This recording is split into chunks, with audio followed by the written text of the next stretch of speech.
This is your source for inspiration, information, and action about this project. Flowing Clean is funded by Jeff SGP UNDP and ProCarry Plus, and this program is made possible by SRDF as our collaborating and funding partner. Join us on Flowing Clean because every drop counts and the river depends on you. Flowing Clean, restoring our rivers together. Keep the river clean. Good morning, Sufre. Good morning, everyone. Good morning to all those who are listening online, to all those listening out on the road, at work, shopping. Good morning. Welcome to this edition of Flowing Clean. I am Nadia Cazaubon. Some of you may know me as Sonia, your host for this program. This morning, I do not have a guest with me. Unfortunately, none of my guests were able to attend. There are several workshops ongoing. So it'll be just me with you. So I would want you to now call in to the show so that we can have an interactive discussion. The number to call via WhatsApp is 730-5388. Again, the number is 730-5388. What's on today's menu for today's show? We will be discussing the charter that has been out for about a week for signatures, as well as the composting component of the Flowing Clean project. I will go into a lot more detail on this component. We already have 5 households who have indicated their interest and signed up to join this component, as well as our Adopt a River components for this project. So let's dive right into this first segment where we'll be talking about the charter. On Sunday last week, we launched the charter and it has been out for signatures for a week now. We have collected a little over 1,000 signatures so far, both in person and online. And I would want everybody who has not had the opportunity to sign to either sign online or find a copy of the charter to sign. Where will we have the charter? Well, we have copies available for persons to sign at the Sufre Foundation, both the office where the radio station is, as well as the office on Bay Street. We also have copies available for signature at the PMA office. We will be delivering additional copies to the Environmental Health Department later today and the SMMA. We already have copies available for signature at the Town Council, the Constituency Council, and I do believe the opposition Honorable Senator Stanislas, the former district rep, we would have sent a copy to his office for persons to sign as well. When school reopens, all schools will have copies for the students to sign at their school if they have not done so as yet.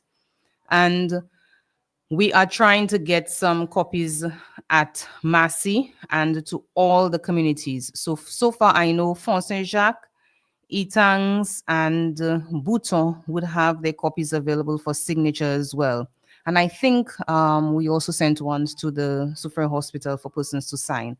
But you might have seen the students from the PMA club who have been walking around the Sufre diligently, engaging in persons in the community, talking to them about the charter and getting them to sign. So if you have not heard, what is this charter that I am speaking about? Well, for this Flowing Clean project, where we want to restore the Sufre River system to help, so not just the main Sufre River, but all the ravines, all the tributaries that flow into the rivers that make up the Sufre district, from Bouton to Fonjalib, we want to restore those rivers to health. Why do we want to do that? Because our rivers are a resource that we have taken for granted for far too long.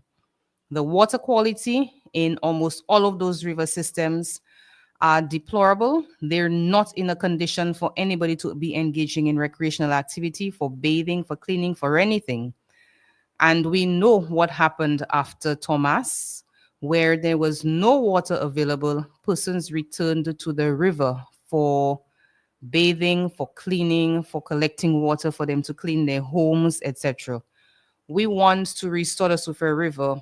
So when, God forbid, we get hit by a major hurricane, we can safely return to using the Sufre River without worrying about diseases spreading. So we want to engage the entire community in pledging to restore the Sufre River to health. And by signing that charter, signing your name, you agree or you're pledging that you are going to play your part to one, stop littering, to two, if you see anybody who is littering, to call them out or to report it, and to basically assist us get involved in any of the project activities that we are doing for every single community in the Sufre district. So once again, the charter that we have out to collect signatures, we're aiming to get at least 4,000 signatures done, and we would want persons to sign onto that charter. It does not have to be only persons who live in Sufre, but anybody who works in Sufre and visits Sufre can sign onto the charter. It is also open to all St. Lucians to sign because Sufre, of course, is a part of St. Lucia. We are also calling on persons who live in the diaspora to please sign onto the charter as well. Share it online with your friends who live abroad so that they as well could sign the charter. And so far, like I said, we have collected a little over 1,000 signatures. And I would like to say a very public and a very hearty thank you, first of all, to the PMA manager, the PMA secretary, who has been very diligent in getting the PMA club members and actually going out with them. That's Mrs. Glenda Jules Isidore, who has been assisting us in getting the charter signed. Mrs. Isidore forms a part of our Sufre River Systems Management Committee as well. So for the charter, we want to get again at least 4,000 signatures, and we have a couple more weeks to get that done. And if you are willing, I can give anybody, any business who is willing, a copy of our charter and the signature sheet so that you can pass it around at your business place to have persons sign on to that charter as well. We are going to end the collection of signatures about the first or second week of September once we have gotten all the students to sign. And then we are going to present the charter and all the signatures to the minister for presentation onward to the cabinet of ministers to tell them Sufre residents, Sufre users, persons who visit Sufre recognize the importance of the Sufre River. And we want you, government of St. Lucia, no matter who is in power, to start prioritizing the health of the Sufre River, because the health of the river, as you might be very well aware, directly impacts on the health of the coast, the marine ecosystem, the seawater, as well as human health, as well as, I'm going to repeat it, as well as our human health. So we want to improve on the water quality, improve on the amount of pollution, reduce it, in fact, the amount of pollution entering the Sufre River, so that we can have a river that we are able to bathe in, that we can recreate in, that we can enjoy, we can fish in, we can have river limes in again. And this is, of course, not going to happen overnight. It is a process for the river to return to health. And we have 2 years to get this river system back on the right track to restoring it to an environmental quality that is suitable for human activity to take place in there. Once again, final appeal. Please, if you have not signed onto the charter, find a copy. If you want to sign online, go to our website, www.mywaterways.org. Click on the St. Lucia page, find the Flowing Clean link, and you will get the charter to sign. Or you can simply go on Waterways Caribbean SEA on Facebook, Caribbean SEA on Facebook, or on Instagram to get the charter sign, the charter petition, sorry, to sign. It will also be, or it should already have been posted on the Sufa Foundation's social media pages as well for persons to sign on to. So please, if you have not seen the hard copy, you can sign online as well. Now on to the second topic for today.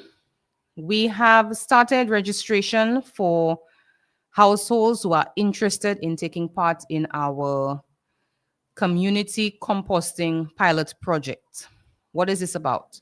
We want 20 households to sign up to take part in our community composting program.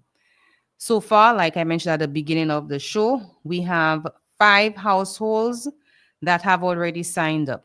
And those households are going to be trained in trash separation. We will be providing each of those 20 households with 3 different bins for them to separate their trash. We want them to separate into the first bin, of course, any material that is biodegradable and can be composted. So that would include kitchen scraps, your vegetable peels, your banana skins, your dashing skin, eggshells, anything that can be composted, we want them to put it into that specific composting bin. The second bin we will give them would be for plastics. We want persons to throw out any liquid in the plastics, plastic bottles, plastic containers, and we will be giving them garbage bags as well. And they will be placing all their plastic waste into that second bin. The third bin will be for glass and cans. If you could separate the cans, the tins from the glass, it would be even better for us. But we know that as a household, there's not that much glass and can waste that is being generated. So we want persons to separate their trash, and we will be giving each of those 20 households a luggage scale to weigh and to record for us the weights of the plastic bottle bag and the glass and can bag every day that they put out their garbage. You will be placing, those persons who sign up, you will be placing your plastic cans and your glass and tin bags out with the regular garbage.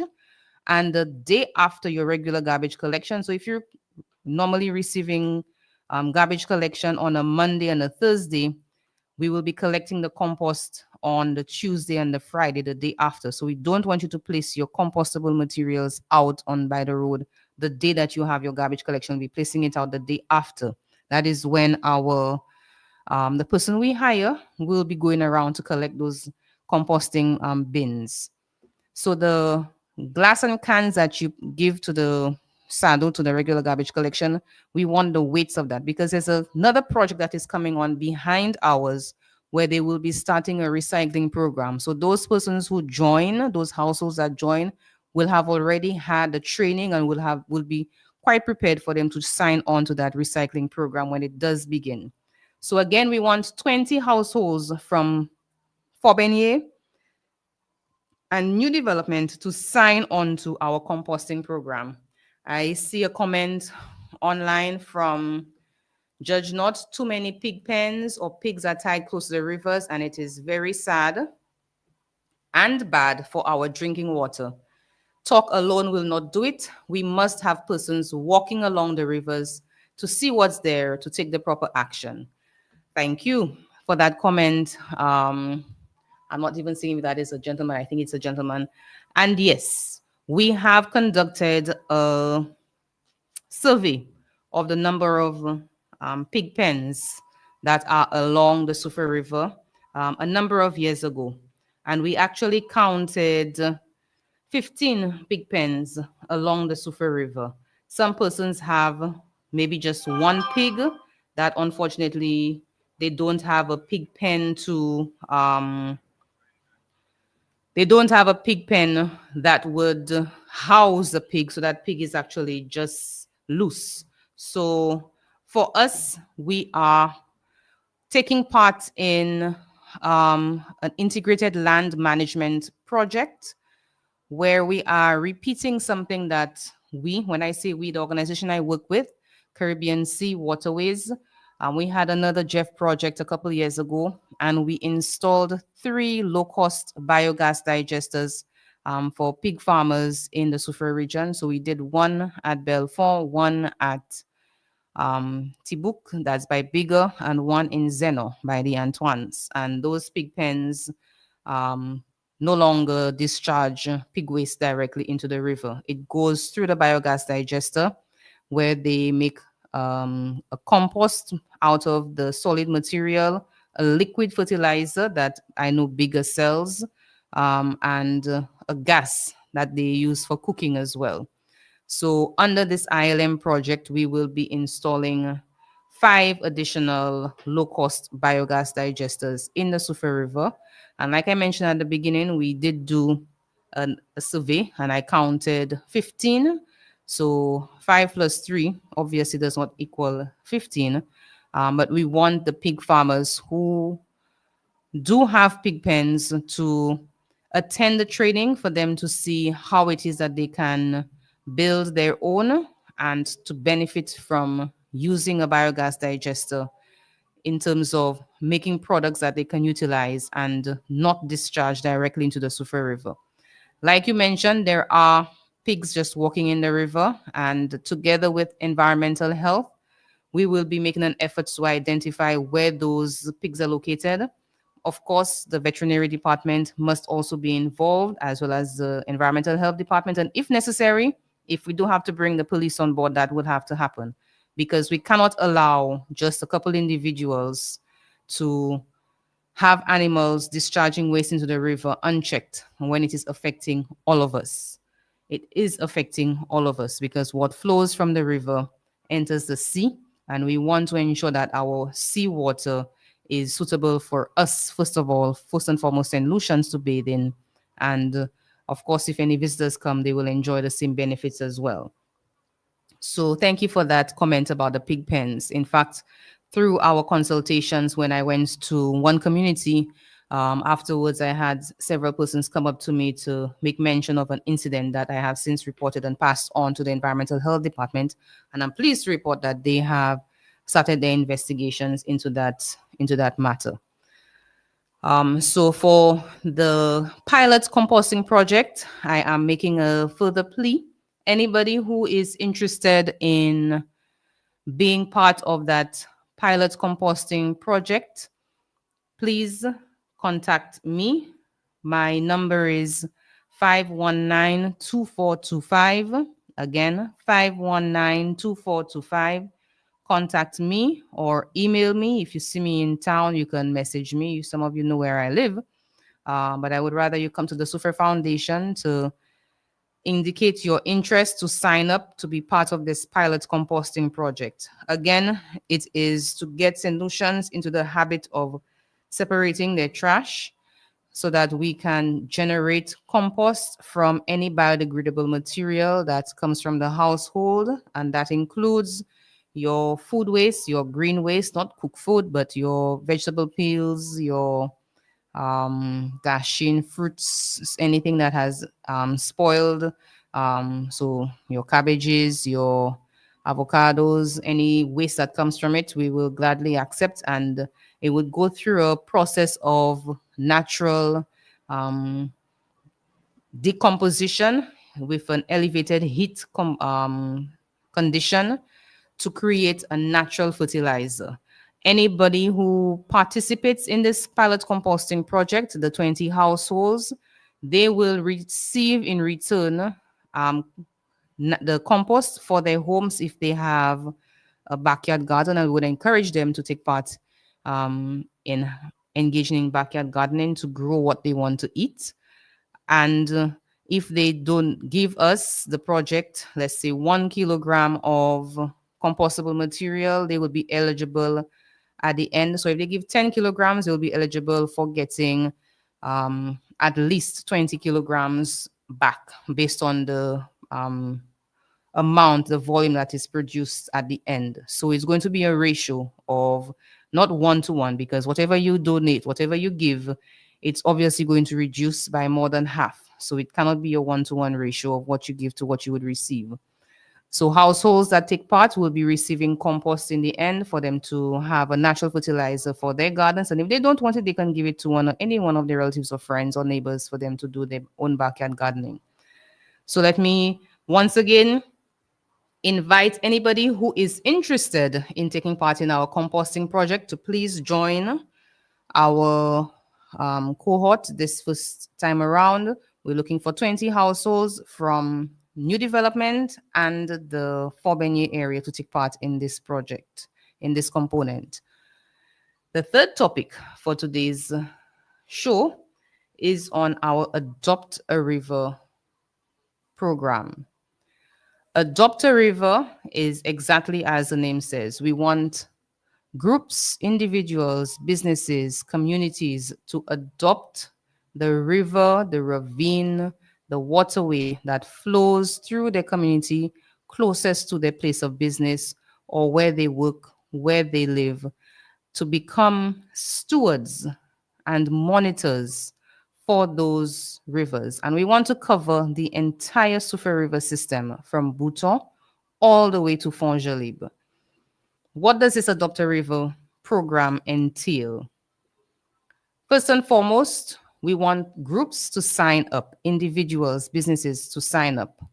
We will be conducting a training program in September for all those who are volunteering to be part of this Adopt a River program. The Adopt a River program has 3 levels. The first level is just visual observations. So we would want persons on a every 2-month basis. So not every month, but bi-monthly basis to just take a look at the river or the ravine where they are monitoring, where they would be adopting, and record for us what they can see, what they can smell, if there's any smell, or what other observations that are around them. So the color of the water, is there any garbage around, the condition of the riverbank, is it eroding, is it the same, and to submit those results to us every 2 months. The second level will include collecting a sample of water that we will be sending to a lab in Castries for further testing. So the second level, these volunteers who are willing to go to the second level of training will be trained in water sample collection. There is a specific way to enter a river so that you do not contaminate the sample that you are collecting. There's a technique to collecting the water because in some samples you have to leave some air in the top of the bottle. In some samples it has to be filled to the brim with water. So we will be training persons in conducting what's called citizen science. So they will be trained in collecting water samples. The third level is where we will be having those who are willing and able to do testing themselves. So we will have test kits, handheld meters, and we will be training those persons at level 3 on how to conduct water quality testing themselves. So the handheld kit or the test kit where you have to take a sample, add reagents, see the reaction, look at the color change and record the results. We will be doing the training for persons to know and understand what it is that they're doing and to be able to enter the results in an online database for us. So those persons who go up to level 3 for the Adopt a River program will actually be doing a lot more intense citizen science for us. So we want persons, individuals. You can form groups in your community if you do not have a formalized group. It can be just a group of friends who are willing, persons who live alongside a river, businesses that depend on a river or are next to a river to adopt a section of the river where they are, where they live, where they work. And we will be conducting the training in September. So we'll be commence registration in September, and towards the end of September, we'll be conducting the training for the Adopt a River component. If you already have a group and you already know that you are going to be part of it, like I have some schools and some groups who have already contacted me. you can go ahead and do that. So if you still are unsure, if you're looking for some other persons to work with you, you have some time for you to put your team together for you to adopt that section of the river. We will be providing gear to all persons who are taking part, especially safety gear for going to the river. So we'll be giving them water boots or waders where necessary, as well as the dip buckets and the sterile bottles and those sorts of instruments that they will need. So we'll be providing that to the volunteers. So I want to implore persons who are thinking, hey, that's something I want to do. I don't mind doing that. I wouldn't mind volunteering my time just to look and see and report. We will accept persons at all levels for level 1, 2, and 3. So level 1 is just visual observation again. Level 2 is to collect the water sample that we will then be sending to Castries for testing. And level 3 is when they will do the actual testing themselves and then report the results online through a database online. Mr. Saltivers said, nice show. Thank you, Mr. Saltivers, for that. Thank you for tuning in. So just to recap, we are coming at the top of the hour where we will be ending our show. I spoke about the charter. And once again, let me remind persons that the charter, the People's Charter for the Management of the Sufa River is out. And I want to say that this is a pioneering step that we are taking where we, the people of Sufre, through a grassroots-led initiative, want to see how much or how willing Suferians are in restoring the Sufa River, how much effort persons are willing to put into playing their part, how many signatures we can get for this entire project, for this entire charter. And we are aiming for 4,000, but the population of Sufre is 8,000. So if we can get closer to 8,000, that would send a very strong message to the government of St. Lucia that we are serious about our river, we are concerned about our river, and we want to restore our river to a point where we can go back to using the river how our grandparents did.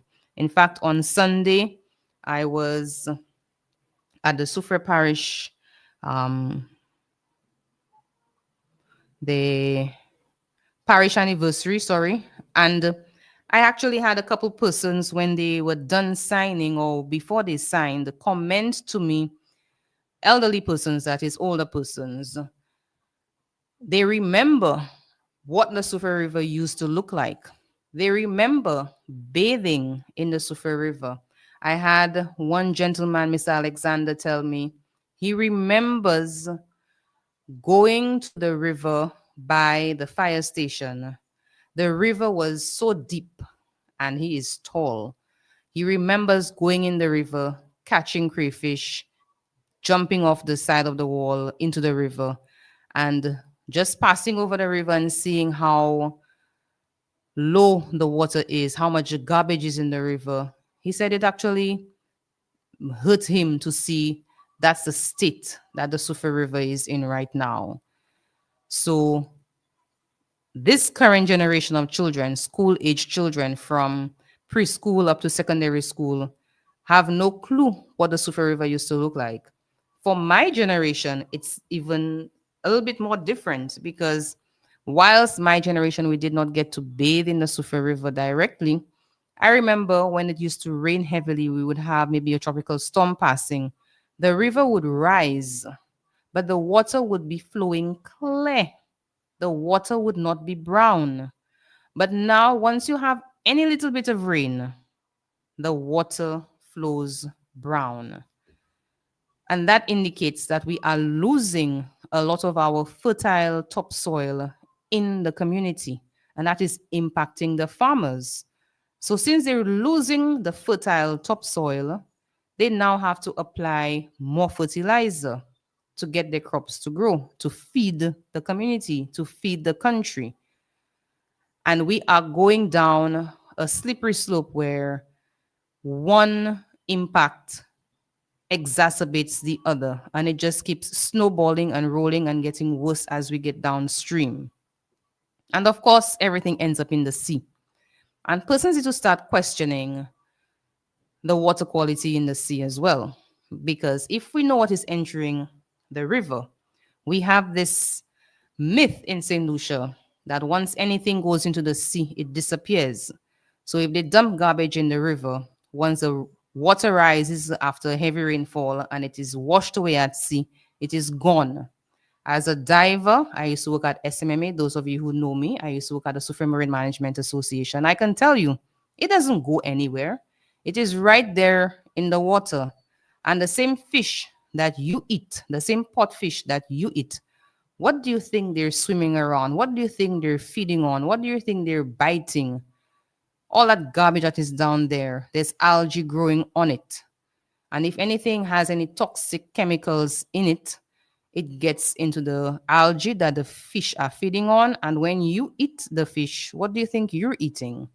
So persons really need to start thinking about the circular nature of everything. Even though it gets washed away and you cannot see it, that doesn't mean it has disappeared. It is still there. So the Soufre Bay is collecting all of your garbage. You not want to be bathing in a garbage dump, would you? So we really need to start rethinking and calling out persons who we see dumping garbage illegally all over the place. When it ends up in the river, it ends up in the sea. Other than the fish, the water quality is also going to be put to question. The salt water, as we have say in St. Lucia, la mer ka tout bagay. Se moun sa la, se moun sa pa vwe pièce, hein? Glo sel pa ka tout ti zanimo ki an glo a ou sav. Le ou gade glo sel, glo la mer, under microscope, ou ka wè tout se ti bet la ka nage an glo a ou sav. Ou ka wè yo tout ou sav. Glo sel nan pa ka yo tout. So le moun di, si ou jete bagay an glo la mer, I ka tout bagay. Sa pa vwe pièce. So we need to start changing our habits on land for us to ensure that we can continue enjoying our seawater without worrying about the water quality. I have another question. Do you guys have anything in place for farmers close to the river with disposal of the chemicals, like having a special place on land where they can empty bottles and packages and never wash any spray tanks or anything with poisonous chemicals in the river for good practice? I would like to think that our farmers throughout St. Lucia would know by now that it is not a good practice to dump the chemicals in the river, to wash those chemicals, the containers in the river either. But that is an assumption that I am making, and I know fully well that that is not the case for everybody.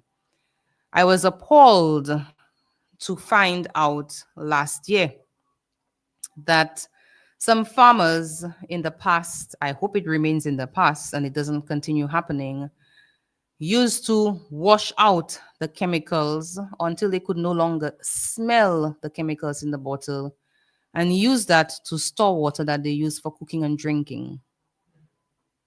Let me repeat that. I learned, to my utter dismay, I was baffled, I was shocked that farmers would use the bottles that they purchased chemicals in, those big plastic drums, these big plastic containers, 5 gallons or more. They would wash it out until they could no longer smell the chemicals in there, believing that it was now safe, and storing water, whether it be rainwater, spring water, or river water, that they used for cooking and drinking. People of Soufre, of St. Lucia, that is a very, very bad practice. The plastic absorbs the chemicals that it contains. And if you put fresh water in there, the chemicals will leach back into the water that it's been stored in there. So if there's anybody doing that right now, if you know anybody who is still doing that, please discontinue, encourage them to stop that practice and find a proper container to store their water. I have a comment from Mr. Romulus. Why are so few persons signing the charter online from the Soufre diaspora?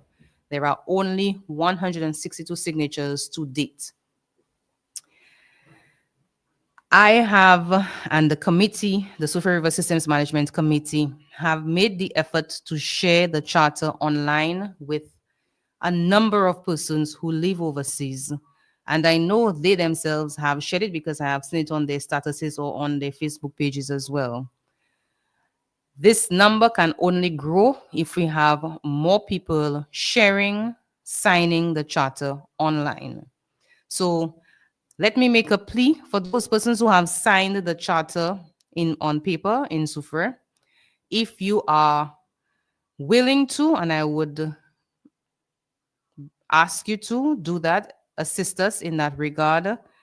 Share the link for the charter, the signing of the charter, the petition online. Share it on your status. So when I look at everybody's status, I will see not just two persons with that charter on a daily basis. Keep repeating, keep sharing it on your status, both on WhatsApp, on Facebook, on Instagram, so we can get more persons signing onto the charter. And to answer you, Mr. Romulus, there's only so much that we can do, but to get persons to actually sign, I know I have a couple of persons who told me, I've seen it, but I just haven't gotten around to signing it. In fact, um, one of your committee members met me yesterday and did tell me that she is going to sign it and share it as well, but she just hasn't gotten around to doing it. So please, everybody, if you have seen it, I encourage you to go back and sign it. I'm going to reshare that link again. Let me see if I can post it on here right away so that persons will have access to the link from this Facebook page, from this live stream, and for persons to join us in sharing the charter for the management of the Sufa River system. So if I am unable to do it directly here, let me see if I can do it from my WhatsApp instead, that we can get people who are willing to sign and share, or just share if you have already signed the charter for the management of the Sufa River system. So give me 1 second. Let me get that charter going for persons to sign.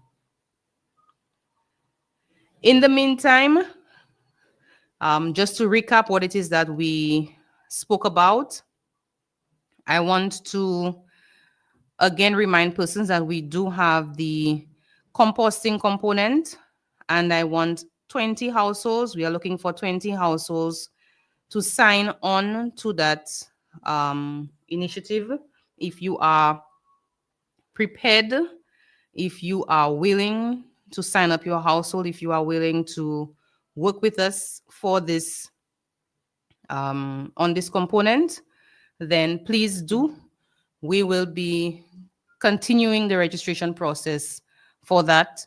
You can call me 519-2425, or if you see me anywhere, or you can go to the Sufa Foundation to register for the composting component, and as well as for the Adopter River, which will be starting in September. It is now 10 minutes past 11, and we have come to the end of today's show. I want to thank all those who have joined. Hopefully next week we will have one of our guests from either the Forestry Department or the Water Resources Management Agency joining us on our show next week, and I look forward to that. Until then, have a wonderful, wonderful rest of the week, and please be safe. Show where the Sufa River and ravines have a voice and communities take the lead. Each week, we dive into the heart of the Flowing Clean project